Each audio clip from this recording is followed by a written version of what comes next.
Retour en Belgique avec la visite d'un musée, pas comme les autres, direction Stoumont, direction le plus petit musée du monde. Et oui, 5 mètres carrés en l'honneur du manganèse, un minerai qui a longtemps contribué à développer la région. Julien Bocchio, Sébastien Ongaro, Marc Mélon. À Raillé, près de Stoumont, le mini-musée du manganèse vient d'ouvrir son unique porte. Ce petit bâtiment communal servait jadis de cabine électrique.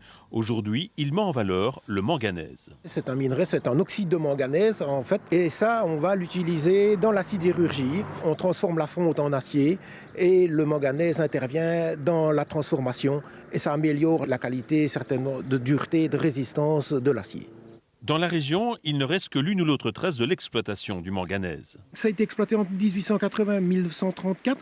Plus ou moins 160 personnes ont travaillé dans le maximum.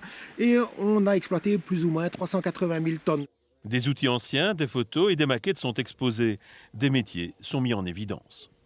Ici, nous avons mis en valeur 2 métiers de la mine, le mineur qui arrache le minerai et le boiseur qui fait l'étançonnement des galeries. Et évidemment, le minerai étant tellement difficile à arracher qu'il y a l'utilisation de dynamite. Il n'y a pas de grisou, on peut utiliser la dynamite et les lampes de mineurs sont à feu nu.